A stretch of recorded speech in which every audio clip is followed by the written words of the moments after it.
Word Balloon is brought to you by Word Balloon is brought to you by the League. Word Balloon is brought to you by the League of Word Balloon Listeners.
Well, folks, I'm sorry. I don't know what's wrong with my intro. I'm having a few. Well, the illustrations of Superman were superb. Wasn't that Alec Ross was the artist? I mean, they were wonderful. He's amazing. He's an incredible artist, and I'm very, very proud to have him as one of the sponsors for the Word Balloon Network. Yeah, I mean, I've seen a lot of Superman, but that sort of struck me. Maybe it was just a lot of them together, but anyway, that made up a bit for the boxing posters and stuff. Yeah, well, sorry, everybody, but yeah, this is a special edition of Word Balloon and the Big Bout podcast. John Suntress here. Happy to welcome Nigel Collins back, former editor-in-chief of Ring Magazine, incredible boxing writer, Hall of Fame boxing writer, and, of course, currently on assignment with Ringside Seat, along with his own books. We've had him on before to talk about his travels around the world in the drug trade, if you will, and of course his wonderful essays on boxing as well. It's great to see you, Nigel. Good, see you too. Thank you, man, and thanks for coming on tonight. It was a big weekend in boxing, and God, I mean, starting off with the big close split decision that Josh Taylor walked away with. A lot of people scratching their heads over that decision. Your thoughts on that fight? I thought it was a very bad decision. Do you remember when Ray Beltran went to Scotland to fight Ricky Burns? He knocked Ricky Burns down. He broke his jaw. And, hey, they gave him a draw.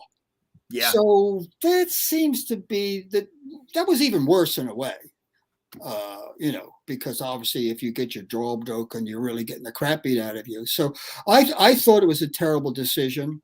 I do think that Catterall was a little either too tired to fight hard the last few rounds, or his corner said play it safe. And that's always stupid. Absolutely. Play it safe. No, if you knock him out, that's good. But yeah, usually the British TV announcers are real homers, but they expressed their feelings for the first time ever, I think. And of course, there's been an uproar throughout the boxing industry. I saw a quick note today that said something like the British Boxing Board of Control are going to investigate or something. That's going to come to nothing. Of course it won't. Yeah. But I mean, the thing is, Trish Dixon ran a little poll on the internet today. He said there was whether they're competent, crooked, or both. I think most of it is crooked. I think, there may be 75% that's crooked and 25% is ignorance and incompetence, and they shouldn't have even been judging the fights anyway. So I'm very hard on officials because yeah, these guys' livelihood is in their hands. couldn't agree more, man. So anyway, I thought also Marcus McDonald, the referee, one of the worst I've seen in years. I mean, he obviously thought that there was 13,000 people came to see him. I mean, before the point deductions, the constant interfering and lecturing. Yes. Talk about officious. I don't understand why that man was in there on such a big fight. I don't think either of the penalties were anything, serious. No pain, no foul, or whatever the saying is. And I think that they started out with that guy, and we had to suffer through him for 12 rounds, and then we had to suffer through 2 incompetent and or crooked judges, and it was amazing. I mean, and the Scottish fans were cheering at the end. I tell you, as you know, I'm a Philly guy. Yes, and sir. I came up through Philadelphia, and I'm still very connected with the boxing world. When an out-of-towner gets screwed in Philly, the fans don't like it one bit. They're not going to cheer. They're going to boo. And I've been in a couple of fights. I don't know if you read about them, where there have been riots over things like that. And I kind of like riots, but I'm kind of crazy. But it's such a dangerous, hazardous sport, and you give so much of yourself. And let's face it, 90% at least are going to have some form of brain damage when it's over. For crying out loud, treat them like they should be treated. Agreed. And not as just bums. I'm with you, man. No, my fear last fall when Alexander Usyk beat Anthony Joshua in the decision, I was expecting a draw there and a hometown decision. I don't remember if the judges were British. There was one Brit, there was one American, and I forget the third judge. But I did fear that kind of hometown decision. Yeah. There didn't seem to, either was a big crowd. I think that the audience pretty soon got the idea that, Usyk was probably going to win. And I think if it had been a closer fight with some knockdowns or somebody being staggered a lot, I mean, that was good. I mean, listen, every time there's a bad decision, there's a good decision, but the bad ones stand out far more because a good decision is what you're supposed to be doing. 100%, man. Well, and again, it delegitimizes the sport. Yeah, it's a broken record how many times it happens. Right. But you're right. No, I'm with you, man. And I understand that Blue Horizon kind of attitude that you have being a Philly guy and everything, as far as, give us a good show and give us a fair show. Yeah. So, yeah. Well, and then the Showtime card was, pretty amazing. 2 upsets. I picked the wrong upset. I was really rooting for Victor Postal to pull it out, because as great as interesting as a prospect that Russell is in the middle fight, I think Postal showed flaws even in his inability to get a consistent rhythm going. Well, as soon as I saw that was the match, I knew who was going to win, because Postal's not what he used to be. Yeah. Who is? Yeah. He looked like a skinny toothpick in there. He sure did. Trying to hold a guy off with a dusting rag or something. I wasn't looking forward to it. The other 2 fights were great. Amazing. And if you got 2 out of 3 in a show that are really great fights that you're going to remember for a long time, that's good. I'm with you. I'm satisfied with that. No, very entertaining. And again, great outcomes and fair and legitimate upsets, and that's great. I was there for the upset back in the early 90s when James Toney shocked Michael Nunn, right? In the Quad Cities, and I let my my excitement yell in the press box, and everyone looked at me, and I'm like, "Hey, we got a story. No, this is good. That's what I mean. Sorry, I didn't mean to cheer." Yeah, sometimes you get carried away. I tell you, I sometimes occasionally now go to fights where I'm not working. Not too often, but what I miss is cheering. I mean, before I was part of the business, I'd be yelling instructions and cursing out the ref, all that Sure. kind of stuff, which is way how you released your stress, by yelling and Yes. screaming at sporting events. And that's gone away now, and I've got to be a good boy. Right. We got to be pros. Absolutely. Yeah, Yeah. In the press. No, no, no. Absolutely, man. That's, you're right about that. Well, and that's kind of why I feel in my current capacity, I could be fan, knowledgeable fan rather than right, right. worry about being Yeah. a pro anymore and stuff. The So, two great fights on that card, Martinez and Ancanas. yeah. Ancanas fought the wrong fight. He couldn't stand toe to toe with that guy and trade shots. It made for a fantastic fight for the audience and the viewers at home. But you would think after a few rounds of getting the worst of these vicious exchanges, his corner would have said, use your reach, and your height and move around a little bit. But they were saying to him, stuff like take it to him, show him your power. I would have fired all of those guys. I mean, what are they thinking? Got to If make guys adjustments. like you and me, we don't profess to be trainers. If we can see that a fighter is using the wrong tactics and getting the crap beat out of him, and then the corners tell him to keep doing what he's doing, that sort of upsets me. But it was a great fight. And I think Ancanas, that was his 10th title defense. Right. He's had a lot of fights. And I think, he's obviously the more fights you have, the more you lose a little something. And yeah, he fought the wrong fight, and Martinez was glad he did. The other one with Garcia and Colbert, that was no contest. I mean, I think maybe I Yes. go Colbert 2 rounds or something like that, and I couldn't understand what he was doing. He's standing there like that.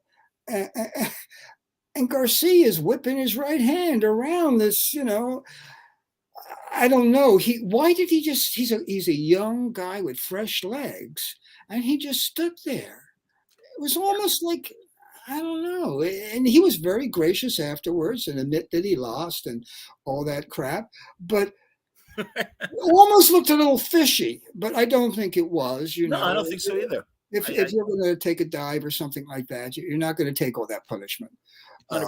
Yeah. So I was really surprised. I think a lot of it is like this guy was from the Dominican Republic, right? Garcia. Yes. I think that's one of the poorest countries in the Caribbean, if not the poorest. And that's where tough fighters come from. And the guy didn't look like, fantastic fighter, but he knew what to do. And as soon as he realized this guy was just going to stand there, he blasted the crap out of him. That wasn't even close. I love upsets, And I think also these guys like Colbert that had, what do you have, 12 fights, something like that? And they're already calling him, the next great whatever. That's stupid. I agree, man. I mean, hey, let's wait and see a little bit before you put him in the Hall of Fame. Well, again, that's why, as promising as Russell has looked, I'm like, Postle's been there. And, I felt had enough skill, even at 38, to be a serious test. And I was really mad at the stoppage because I certainly, it was the last round. Postle had done enough that he was effective when he was punching. And it really, again, it's like, don't hand this shit to these kids. Yeah, he was not taking a terrible beating. He was losing almost every round, but he wasn't getting the crap beat out. He's a very good defensive fighter. He just can't punch, and he's getting old, and he's shot worn. So, that's what it was. And that's why he was in there, by the way. Totally. Of course. Absolutely. Yeah. A safe test. The other two guys that were supposed to win, those opponents. Well, actually, what is Hector Garcia, a sub? Yes, he was. Yep. Boy, he was in great shape. I remember a couple of times going to his corner between rounds when the, late in the fight. And his corner was saying, "You're fighting on heart now." And I guess that was the truth. I mean, 2 weeks. They always say, "Oh, I was training for another fight," but that's not quite the same thing. But Garcia really took advantage of the situation, and that's what you've got to do. And now, at least he's lined up for another big payday. 100%, absolutely, and a great performance. I missed Sunday's cruiserweight fight. Did you watch it? No. Okay, that's all right. I have enough on Saturday. Indeed, I hear you. Let me give you a tip to some people that haven't figured this out already. When it's a dance show, and there's it starts at 2 o'clock in the afternoon over there or something like that, and they have all these fights. Most all of them are terrible, one-sided, build your record up fights. Yep. I don't turn it on until the main events come out. And, not wasting hours. And then they had this weird thing in between fights. There's dead silence, which is okay, but sometimes it goes on 15 minutes. Bring the next guy out. What the hell are you doing? Well, and truly, another reason why I wanted to talk to you sooner than later, Nigel, is to point out the obvious national world concerns about Ukraine and how it's impacting boxing. And frankly, I was really angry on Saturday. Well, really starting on Friday. ESPN has a weekly boxing show. Right. And it's a half-hour show. And for them to not have a single segment about what's happening in Ukraine and all of the active and recently retired fighters that are from the Ukraine and not acknowledge it in any segment infuriated me. What network was that on? It was ESPN, and it was Max Kellerman. Well, now I know, because I tried to write some political articles for them when Manny Pacquiao, was him. He's been in politics for quite a while now. Certainly. And my editor said, "Oh, no politics. We can't do any politics." So I wrote it for somebody else, but I wrote it for the British Boxing News. But that's the corporate mentality at ESPN. Wow. And if you look at the boxing coverage now, it's been weakened quite a bit, and none of those guys can write. Agreed. So anyway, I'm not bitter about being not working there anymore. But what's sort of sad is that the executive that ran combat sports, so that was boxing, MMA, and wrestling, he would always compliment me. He knew I was a good writer, but that didn't make any difference when they decided they needed to cut the budget. So money is always more important than anything else in sports, especially in sports journalism. I growing up as I did, watching Cosell in the 70s, ABC wouldn't have ignored that. I mean, good Lord, think of all the politics involved with the Olympics and Ali in Vietnam and subsequent years. And I even want to talk about some other fighters that maybe we forget who were as politically active as they were athletically active. And also HBO and Lampley. I don't think they would have ignored the story. And again, it's a human story. I can understand to a degree, but it really is. And it's bigger than politics. I mean, I said this when I was doing a show last night. This isn't a Republican or Democratic issue. It's a democracy issue. And it's what our country was literally founded on. And it's like especially scary because so many former democracies have turned into authoritarian states. It's been happening all over the world. And perhaps this is the line to draw to stop it. But my father fought in World War II. He's in the Royal Air Force. And I had an uncle that died there. My mother, she lived through all 8 months of the Blitz when they bombed night and day. And luckily, I bullshitted my way out of the Army, but it wasn't. Defending your country is a lot different than attacking somebody else. And of course, the United States, I feel terrible for the Ukraine. I hope the Russians get their ass kicked. If I was over there, I would fight. And I'm a pacifist, but this is no time to be a pacifist. Agreed. But it also, the first or second thing I thought after being worried about the situation of the people is the United States invades countries all the time. You're Iraq, right. Afghanistan, Guatemala, Panama, all we've been at war since the end of World War II. And the hypocrisy of some of these people that vote for these gigantic defense budgets, I think it's $750 billion this year, when, you've got people living on the streets. But I mean, you always have to remember, we're far from saints, this country. 100%, man. Yeah. And so I don't think many people have thought about that. But, it's just the way it is. I mean, I've heard some of the politicians on TV praising Putin. Yeah, and that's just disgusting. It really is. You didn't have anybody in England during the war that was praising Hitler or Mussolini. It's just amazing. Let me just say this last, and I won't talk anymore about politics. Okay. I think the change from democracies, and we're seeing it right here in our country. My father's generation are all dead practically. Yeah. I'm almost dead, which was the generation. I was born in 1946, right after the war. I'll be dead soon, not too soon, I hope. But I mean, this generation is dying out, and that will leave nobody. I mean, I can't have my father and my grandfather, they'd be fucking ripping their hair out.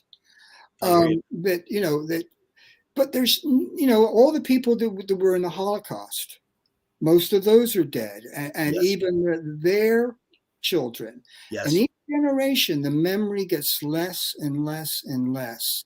And, that's what's happening. I think if World War II was just over, and all those brave men who fought in it were still alive, we wouldn't be going through what we're going through in this country or what they're going through in England. That's it. But I'm with you, man. And honestly, again, I think the current conflict in Ukraine, it does impact boxing in a huge way. I mean, yeah, well, you and I know, but really for people might need a scorecard to think about it. Lomachenko, Usyk, Postal, who fought Saturday. Obviously the Klitschko's, and also I was reminding friends that are casual fight fans. I'm like, Vitaly's been the mayor of Kyiv, since like 2013 or 14, and he's been in the thick of it. I remember, before, I don't know how many years ago, there were these pictures of him in some combat zone holding a pistol. Yeah, I mean, it's been rough over there for a while. But I tell you something. When you think about, they have four of the greatest fighters that are active now.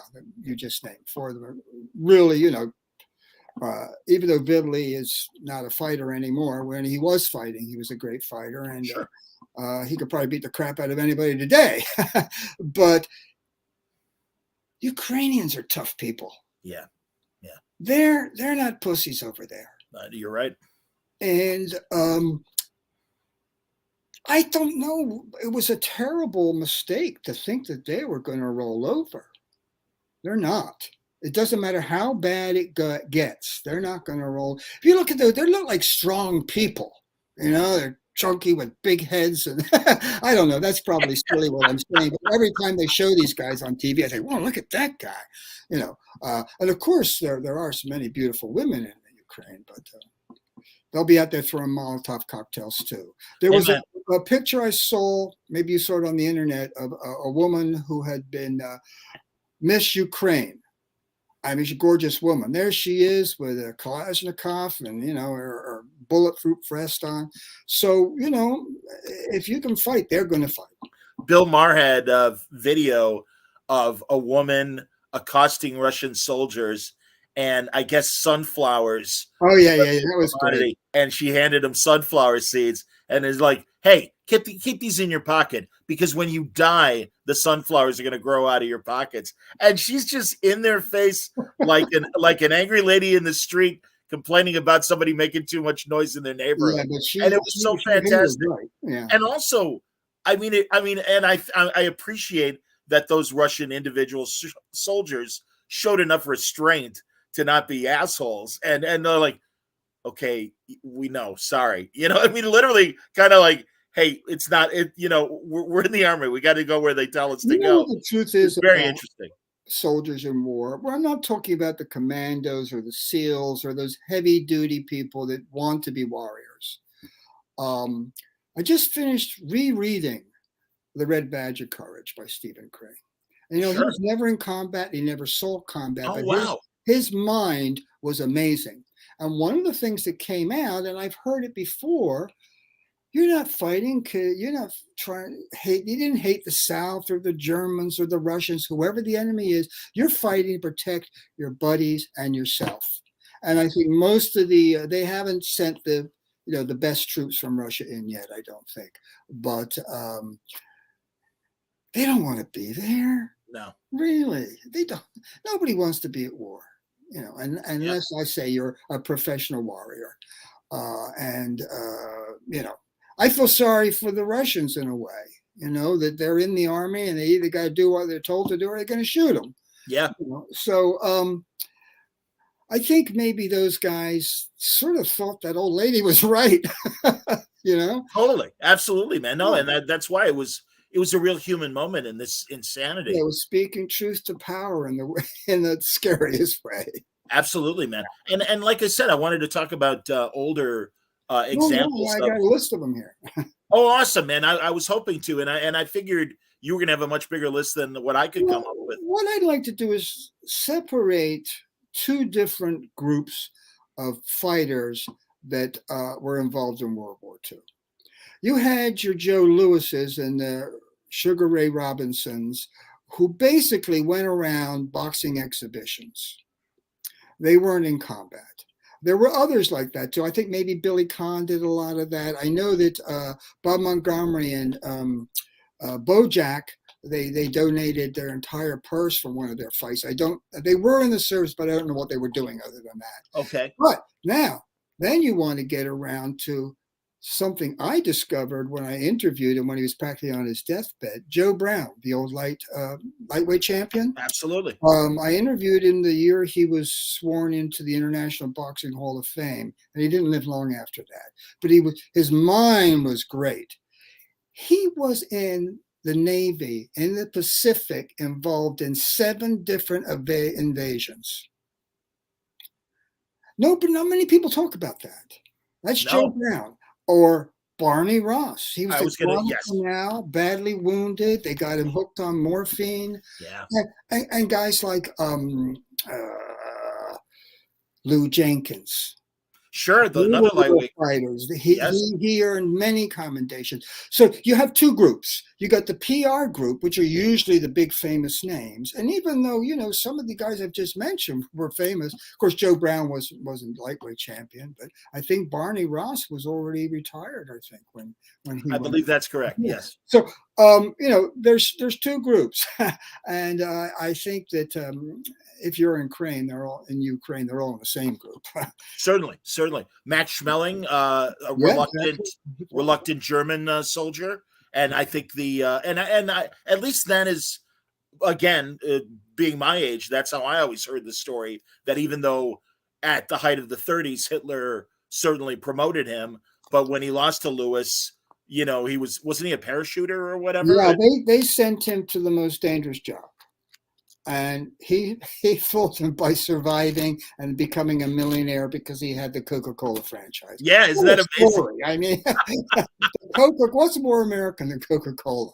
And also his grand gestures to Joe Louis. Yeah, and that wonderful friendship that I think Max Schmeling used Hitler because he could facilitate different things for him, and I think he was a person, and many people like this, that enjoy being around power. they're not just groupies exactly, but it's something similar, But it is true that Max saved some children by hiding them in his house. He was never in the Nazi Party. I'm going to give him a pass to a certain degree. Sure. Because I think deep down inside he was a good man. Seemed like it, In a absolutely. bad situation, which he did take advantage of. But I think any boxer will do damn near anything they can to to work their way up to the heavyweight championship or something like that, because it's so hard. There's only one champ back then, any division. A few years earlier, Carpentier wasn't he a World War I hero? Yes, he was. He was highly decorated in World War I. He was boxing before the war, and then we had the war. He was popular before, but after the war, he was like Mr. France. He was the most popular guy in the country. Even after he suffered it, Dempsey knocked him out and Siki knocked him out. Even up until his death, he was like royalty in France. And then a big contrast to Dempsey, the deserter of war, or didn't fight in World War I, and certainly was eligible to. Who are you talking about? Jack Dempsey, am I right? Jack Dempsey. Yeah, that was a very strange thing that Dempsey. Years ago when I was running the ring, out of nowhere, a guy wrote to me, or I think he was his secretary wrote to me, and he said he has this story about Jack Dempsey. And I said, well, we had a lot of stories about Jack Dempsey. I just send it in. And if I like it, I'll pay you for it. It was fantastic. It focused on the trial. He had a trial. He was on trial for, I think, was it sort of like Jack Johnson, the Mann Act. And okay. Yeah. Oh. He pimped his first wife, Jack Dempsey did. And I think, well, actually, he married her to avoid the law. But he had that. I can't even remember the guy's name, but he won a wonderful story. With all the truth. Jack Dempsey's image was really cleaned up. And, he sort of grew into a gentleman, especially after he retired. But, hey, man, he was a pimp. Yeah. Wow. Yeah. He wasn't, iceberg slim, but he was doing that out there, in the West and stuff. Yeah, rough and ready life. Yeah. Yeah, a real survival life prior to getting his act together in boxing. I'm sure if he'd have gone down and say, I want to sign up, they would have taken him. But, and he was married to a movie star. Yes. Estelle. Estelle was right. Yeah, I can't remember. I can't remember her last name. 20 years ago, literally 20 years ago, it was 2002. For the 75th anniversary of the Long Count, I was working at Sporting News Radio, and I did a half-hour audio documentary. And I had Studs Terkel on because he was 14 in Chicago listening to the fight with his brothers and stuff. And he had interviewed Doc Kearns. And also I talked to a guy, Jack Kavanaugh, who wrote a Tunney biography, and Roger Kahn, who did an excellent Dempsey biography as well. And you had quite a cast there for that show. No, they paid attention. It was Sporting News Radio Network. So thankfully the magazine, I think, had enough cachet that I was able to get these guys on and stuff. Well, Doc Kearns was dead by then, right? Oh, absolutely. But I was mentioning Doc Kearns. Yeah. Looking at it now, I haven't cracked it open yet, but I bought a used copy of his $1 Million Gate book. Yeah, I have a copy here. Yeah. How is that book? Is it? Well, I haven't read it for a while. I read it a long time ago. Sure. But I have referred to it. Look, whenever I do a historical piece, most of the people you want to quote are dead. Right. So I go to their biographies or other books that were written about them, and Kearns, he has great quotes. He was a funny guy, he went all the way from Jack Dempsey to like Archie Moore. I mean, he was in it for a long time. And Joey Maxim too, absolutely. Joey Maxim, yeah. No, and in fact, Studs Terkel told me that in the 50s he had interviewed Kearns. Yeah. and stuff, and said he was quite a character and everything. Yeah. And then also I spoke to Bud Schulberg, who knew Jack Dempsey as when he was a young man, and his father was running was a Universal, one of the major movie Oh, studios. yeah. That's So interesting. he said Jack was a family friend, and he knew him and stuff. So yeah, I was pretty I lucky. want to go back to something I forgot to say about when Please. we're talking about the fighters in the war. Certainly. In World War I, there was a guy that was a former flyweight champion. His name was Victor Perez. Okay. He was Jewish. And the Nazis caught him and put him in Auschwitz. As the Allies were closing in on Auschwitz, they hadn't got there yet, they tried to get everybody out of there. And it was a forced march in terrible weather. And like there was 1,000 guys and only about 100 survived.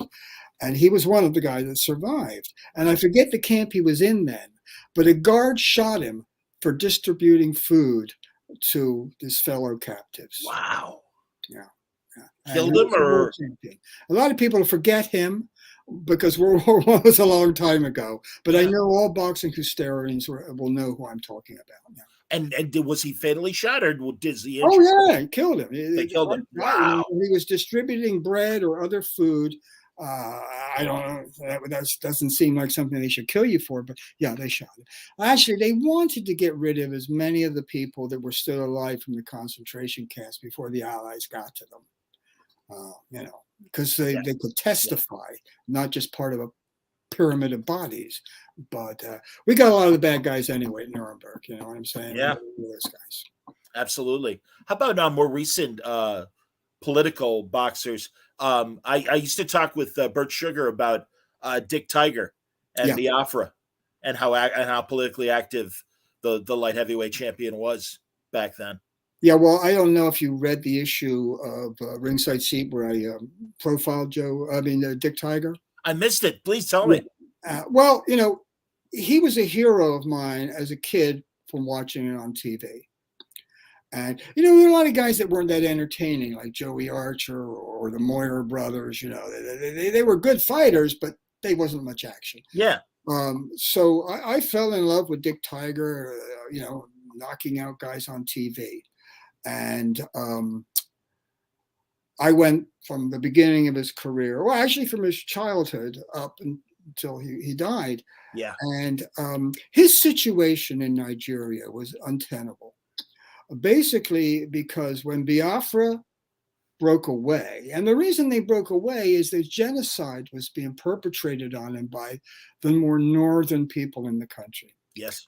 And so, he went with his people, and he won an award, one of those things from the Queen. They have awards every year, something of the British Empire. Yeah, Order of the British Empire, things like that. He mailed it back to her. Wow. And he got the idea from John Lennon. John Lennon did that, and Dick Tiger says, "Oh, I'm going to do that too." And there's a great column written about, I forget who the writer was, that went with him to the post office to mail the thing. Holy shit. So Dick Tiger was not just a great fighter, he was a great man. One of his title defenses took place during the war.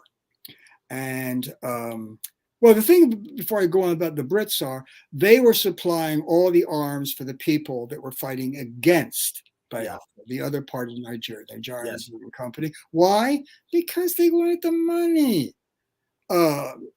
So I think it was it Roger Rouse? He was a light heavyweight contender, but Biafra was completely encircled by government troops, and he snuck out by an old jungle trail. It's like Tarzan or something. Yeah. He went on this jungle trail, and he went to an island that was owned by the Portuguese. And he got to that island, then he got to Lisbon, And then he flew to New York, and then he flew to Las Vegas, knocked out Roger Rouse rather, and came back. Well, that's the kind of guy he was. And he was a very noble person, you know. He left his village when he was like, you know, a young man, and they went to the nearest town, him and his brother. And they only had like one water fountain. And when it was just like a mob scene around to get water, but everybody stood aside for Dick Tiger because he had a street fighting reputation. And you know, he had all those fights in Africa before he actually went to England, and then to the United States. And it was a long, long journey for Dick Tiger, and he died young. Yes. And you know, there was a description in a biography about him that I used. His funeral. He was laid in state in this city. They called it in the mansion. I don't know what it was, but he was there for days and days as the people just passed through, you know, to pay tribute.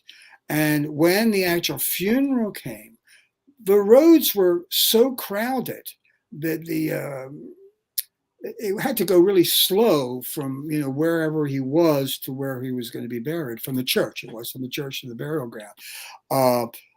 There were people in trees, people standing on top of cars. It was a really mob scene, but nobody was violent. They were there to celebrate this great man. And people talk about Azuma Nelson, who was a great fighter, but Dick Tiger's the greatest fighter to ever come out of Africa. He was the light heavyweight champion and the middleweight champion when there was only one. And he fought all the badasses. Absolutely. He even gave Joey Giardello a shot, and Joey beat him. And then he had a return match and beat Joey. And Joey was one of those guys that was getting old. He'd never, you know, he had that shot with Fulmer when they were both butting the hell out of each other. But, and I tell you, there was a guy called Jersey Jones who was like a publicist / I don't know, insider, who was technically his manager. And he told this story. He said that even right near the end of his career, Dick Tiger was learning to be better. Like he'd finally learned how to step between the jab and the right hand. That's very hard, but that's what you're supposed to do. You're not supposed to run away or back. Certainly don't back up straight or step around. If you're an aggressive fighter, you can get between the jab. I'm with you. And you know, so he was a student of the game, and of course, very sad when he got cancer. Yeah, he couldn't fight anymore. He worked in a museum in New York as a guard, and he finally got permission. The war in Biafra was over. He finally got permission to return to Nigeria by the Nigerian government. Yes. And he had to go to the consulate or whatever, the ambassador in New York probably. And he didn't trust them. You know, oh, yeah, going to be fine. He took Larry Merchant with him. Wow. Yeah. Larry Merchant was probably the sports editor, I think it was the New York Daily News there. He'd left Philadelphia. Yes. And he took Larry with him because he knew Larry was a very influential person, and Larry didn't have to say anything. He wanted him as a witness, and he didn't have any trouble getting back, but everything that he'd owned was gone. He was a very frugal guy, really frugal. He sometimes he had his gym equipment in a paper bag. Wow. You know, he's a champion of the world. He sent all of his money except living expenses back home to his wife. Yeah. And they bought all sorts of businesses. You know, stuff from like movie houses to like beauty shops and land and everything. He would have been really in great shape. He did get some of it back. It took a long, well, he was dead, but I mean, the family did get some of the property back, but certainly not all of it. Wow. And there was another guy that I knew who wrote a biography. It was written for children. He was a Nigerian that was living in this country, and he was very upset that children in Africa or Nigeria didn't know who Dick Tiger was.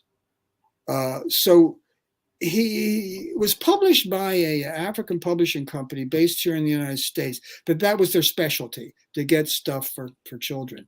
And he wrote this book. And he had a book launch at the United Nations. Wow. And I was invited. It was a funny experience. I'm there in this big room with maybe 300 or 400 Nigerians. And they're like all stone-faced looking at me. Who the hell's this guy? Sure. And so I cracked a joke. I said, "Oh, it's so good to see all these happy faces," but they didn't get the sarcasm. But it did help. I mean, even at that point in the 80s, or maybe it was in the 90s, I can't remember.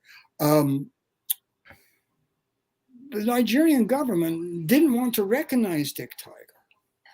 It was just slowly he was like being recognized. And this book was an effort to move this along, because if you tell kids stuff, they're going to remember it, something like that. So Dick Tiger for me was a hero in and out of the ring. And he was really something. Well, like I said, I had many conversations about him with Bert Sugar when I was writing for him. Did he say a lot of the same things I did? Absolutely, man. No. And I know, I wish I could remember whether it was an article, might have been in Boxing Illustrated, might have been in Ring, might have been when you were editing Ring. But his story intrigued me. And one of my favorite things, much like we're doing right now, was when Bert and I would get together, was pick his brain about some of the guys that I only knew as a name. Bert knew. Yeah. Bert knew. Yeah, Bert was a remarkable person. I'm very glad he was in my life. I'm very glad he gave me my first time boxing job. I remember when I was inducted into the Hall of Fame, they do that on Sunday, the last day of the 3 or 4 day thing. And when I mentioned my gratitude to Bert for giving me my first job, but it was almost like it wasn't a standing ovation, but the people in the crowd went nuts. Oh, Bert that's great. Still remembered and loved. Yeah. Quite a bit after his death. Being his wingman a few times at Vegas shows, I can speak from that experience. Did you have to keep up with him drinking? Oh, well, I didn't. I didn't go shot for shot with him, but I would be like, it would be 3 a.m. Vegas time, and I'm like, "All right, Bert, I got to go to bed." And he's like, "I'm staying up. I got to be on Good Morning America." Whenever I drank with him, every 3 or 4 he had, I'd have one. Yeah, exactly. Yeah, exactly. And also we'd run into celebrities, and they all knew Bert. Yeah, that's my kid from Chicago. He writes for me and everything. Here's a little quick story about everybody knowing Bert. Sure. It was the second fight between Saad Muhammad and Kawi at the Spectrum in Philly. So Bert was in town for the fight, and I was like the guy that drove him around and shit. That's when I was like kissing his butt to get a job, basically. Sure. But it was fun. After the fight, and you go to the press conference and get the hell out of the parking lot, it was gone 2:00 when all the bars closed. And when Bert doesn't have anything to drink, he gets really rammy. Did you ever see that? So he's going nuts, right? And I'm his sidekick. Sure. So I knew that if we went over to Jersey, they'd still be open. So we went over, I don't know how familiar with Jersey. We went over, I think it was the Ben Franklin Bridge, which takes you right into Camden and Admiral Wilson Boulevard, where the hookers used to be. And there were a lot of like strip clubs. So there were bars and strip clubs. I pulled into the first one, right? Because I don't want to drive a long way. And we went in, And Bert bellied up to the bar, ordered 2 6-packs, and suddenly the girl dancers were all around Bert. Oh, you're Brooke Sugar. We just saw the fight on TV and all this stuff. I mean, here's guys, the girls that are dancing, pole dancers, and they knew who Bert was. Of course they did. Yeah, it's amazing. Yeah, he never turned down an autograph. He never would not even stand there and talk to a fan. He didn't care who it was. You could have been HBO, NBC, or just some guy that managed to squeeze into the fight on a cheap seat. He was their friend. Yes. And I think that was his greatest talent. I completely agree. Master schmoozer. Absolutely. Master. No question. No question. We did a trade show here in Chicago for mom and pop grocery stores, like bodegas, basically. Yeah. And he was there. He had his 100 Greatest Boxers of All Time book. Yeah, I got the book. And Leon Spinks was still living here. Mm-hmm. So they had a 2-hour autograph session at the Warner Book booth. And then after that, we could just walk the show. And we ran into John Havlicek was there for, I want to say Skoal and, like chewing tobacco. And Steve Miserak and the blonde woman, the original Ula from the Producers movie, Lee Meredith. Because she and Miserak, well, she was in light beer commercials with Mickey Spillane as like his gun mall. Right. And Miserak did light beer commercials. So they were there for light beer. And then Suzanne Summers was there with the Thigh Master, which was ridiculous, but she was there. And finally, we're walking by the Nabisco booth. Right. And big thing for Ritz crackers, I want to say. Right. And we hear this unmistakable voice go, "Hey, Leon." And all three of us turn, and in unison, like a bad beach movie, we go, "Hey, it's Chubby Checker." And it was, and seriously, like as soon as, and then so Leon rushes over because I guess there's if Chubby was a St. Louis guy, but they knew each other, and they're shaking hands. And I turned to Bert, and I'm like, "When did we wind up in a Love Boat episode? How did this happen?" and we had the best time. It was hilarious. Well, he was in that Robert De Niro boxing when Robert De Niro was a promoter. Night in the City. Yeah, he was like a guy sitting at the bar. I mean, he didn't have to act. But that's true. I mean, the thing is, I don't want to get too deep, but I guess I will. Bert was a genius, but a flawed genius who self-destructed. Yes. Many very bright people are like that. I don't know exactly why, but he would sabotage himself over and over. And I was a young kid. You know, I wasn't as hip as he was to a lot of things, but I could see it. You know? Too, man. No, I know what you mean. And it helped me because they fired his ass. And I got his job eventually. Sure. But really, Bert was self-destructive. I hear you, man. But if he hadn't been like that, he probably wouldn't have been the character he was. So there's 100%. Always a trade-off. There's always a trade-off. Like a boxer is the greatest trade-off. Even though they're all in denial, they're all going to get brain damage. And, it's just one of those things, self-destruction, No, it really is. You're right. And it's sometimes the flaws are part of being endearing. Yeah, I know what you mean. I know exactly what you mean. I'm glad we all love crazy people because they're a lot of fun. Yes. I like, did you ever read the piece about when I was a manager, front man? Yes, absolutely. Yeah. Well, the one fighter that I had, Jerome Artis, he beat Sugar Ray Leonard in the Golden Gloves. He was a good fighter. But he was, I think, the old saying, $1 million talent with a dime's worth of dedication. Right. Yeah, and that's what he was. I stayed friendly with him, even though he was a total fuck up. And he never got as much out of his career as he should have. He was just a wild man. He was intelligent.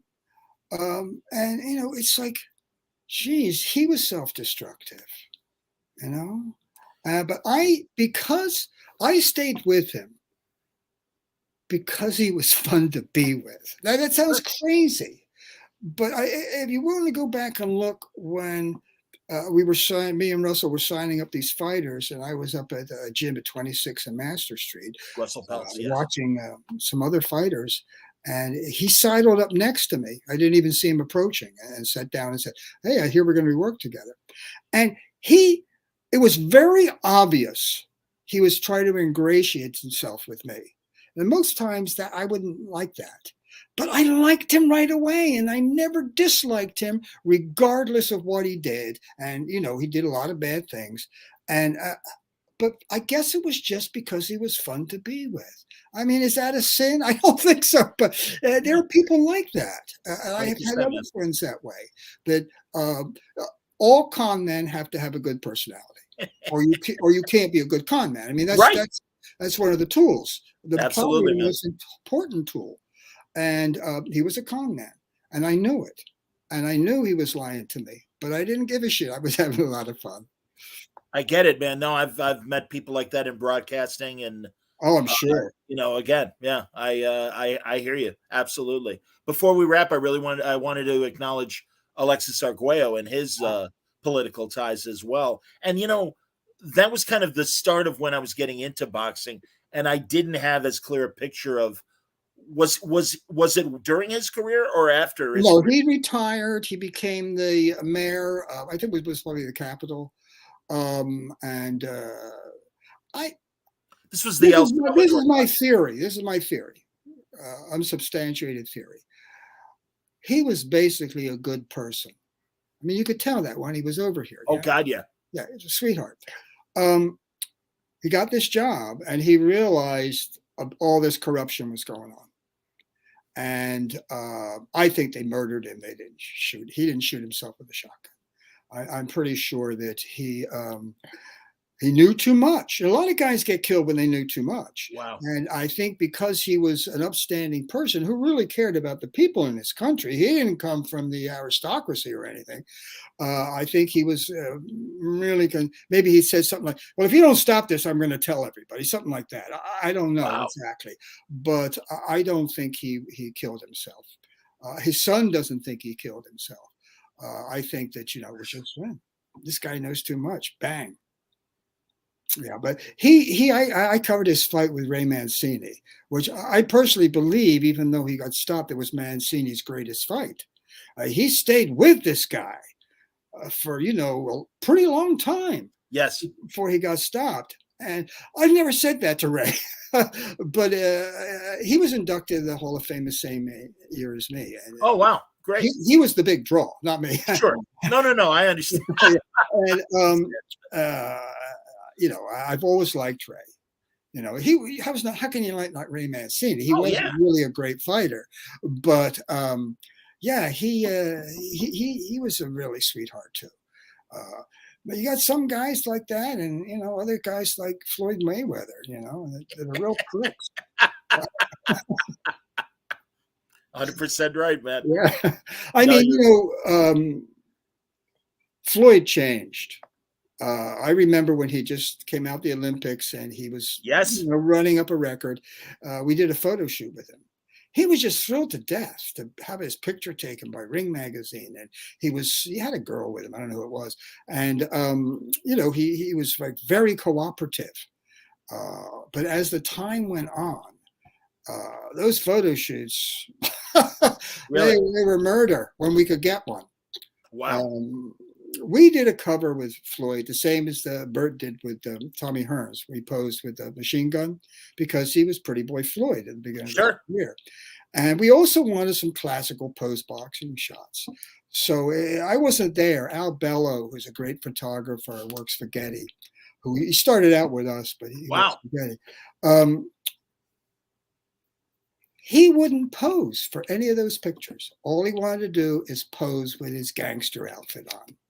And another time, this was Pernell Whitaker. He was tricky too. Really? Yeah. I think maybe it was a substance abuse. I don't really know. I know that he had it. We arranged the photo shoot, and he had just been, I guess he had just become pound for pound number one in the ring or something like that. And went there, and all he would do for us is pose in this leather jacket that said pound for pound #1. And we sort of had a cover shot. He's back to us, looking over his shoulder. He wouldn't take his shirt off. He wouldn't do anything. So he was very prickly. Understood. Yeah. Jeez, And, I was in the Garden when he fought Trinidad. oh yeah, And that's the fight I liked him for. I was never a big fan. I was always fair. When he came up for the Hall of Fame, I checked him off without even thinking about oh it. sure, I know how great he was, but boy, did he show balls in that fight. absolutely. And that's I was there, and there were Trinidad fans behind me, and like, come on, man, this guy ain't shit. And I turned around, I'm like, listen, Felix is a great fighter, but come on, man. And the guy's like, yeah, you're right. And I'm like, okay, and, that's all. Trinidad legitimately won the fight, I think, but that was his last real big fight, I believe. I agree. And he had his jaw broken, and Right. yes, yeah, and I admired him more as a faded warrior standing up for 12 rounds with another future Hall of Famer. Yeah. That brought out the admiration for me that I never really had before. That I wrote an editorial about it. That I became. Sure, I read it. A Pernell Whitaker fan at his worst moment. Well, I guess maybe the Chavez fight was his worst moment, but yeah, he was terribly robbed. But yeah, that's sort of strange. You can't really control your emotions.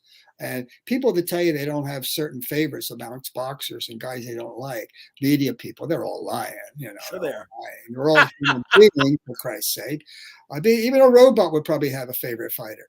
But that was almost I don't know. It sort of changed me, not just for him, but to realize that that was what changed me about him. Was sort of weird, but I'm glad it did. And I was very sorry. He got hit by a car crossing the street or something. That's how he died. Yeah. But he was still a relatively young man. Yes. But, early 50s, I want to and say. I tell you, even though a lot of the media found Pernell very prickly and uncooperative, all the boxers loved him because they knew how damn good he was. They were in awe of him. And, I've never heard a boxer say about, maybe an opponent going into the fight or something, the normal crap. But, he I don't know. I think he could have been even greater than he was. And often people say, who was the better defensive fighter?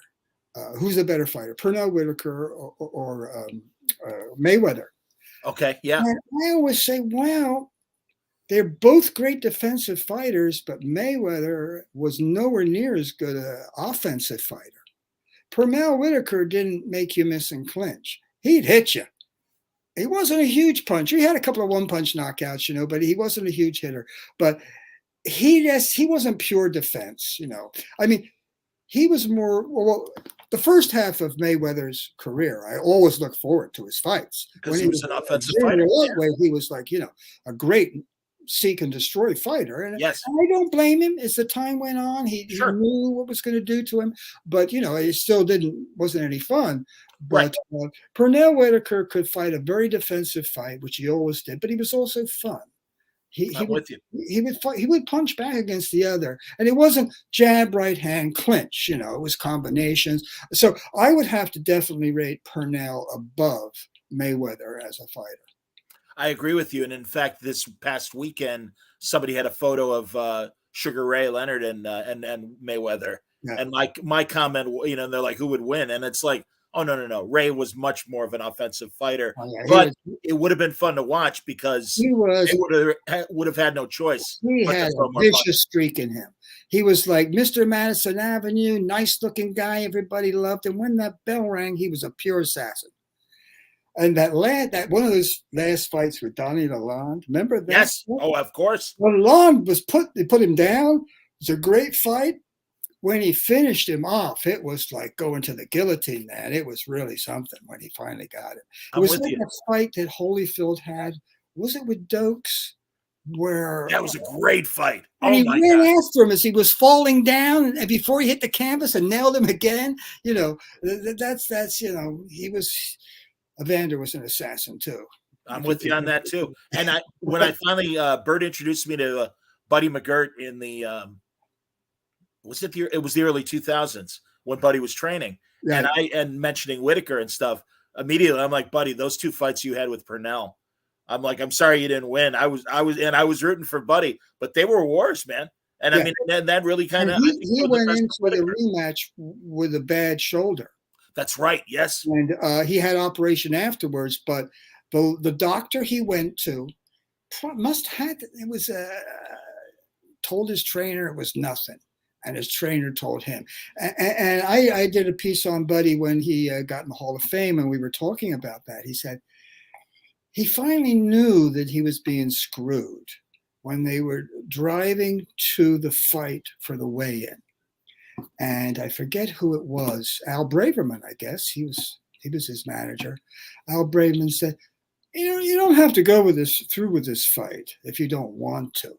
On the way to the weigh-in, he's finally sort of telling him in a way, I think his conscience was bothering him a little bit. And he went ahead and then had an operation, but he was never quite the same after that injury. Wow.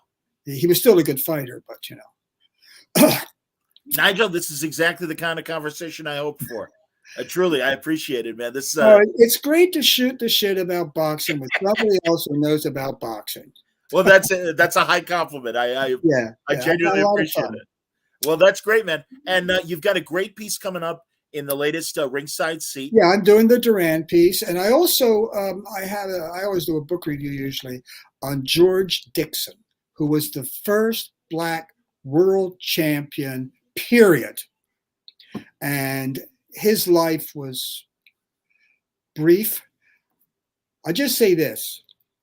He was the biggest Black superstar in the 19th century. Wow. People don't realize how huge he was.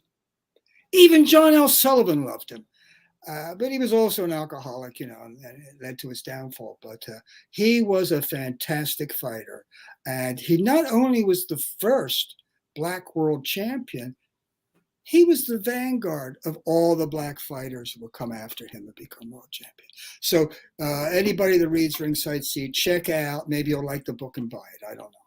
That sounds great, man. Yeah. No. And that's one of the reasons why I enjoy Ringside Seat is those book reviews. And again, you guys, I'm so glad that you're still writing with them because really Detloff and company have really assembled a great. Yeah, I mean, basically a lot of it was the old ring crew.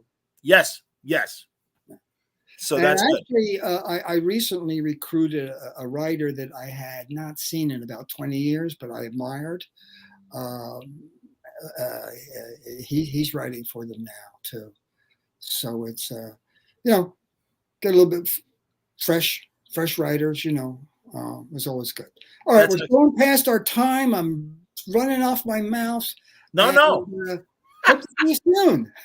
Absolutely, man. No, in a couple of weeks, hopefully you'll join us with the rest of the Ringside Seat guys. We'll talk about the Duran piece. We'll talk about the Dixon review and more. But as always, Nigel, really appreciate your time. So thanks. All right. I appreciate your show. Bye-bye. Well, you're a good man. All right, be well. And everybody, thanks for watching. Great stuff coming up on Word Balloon this week, as always. But until then,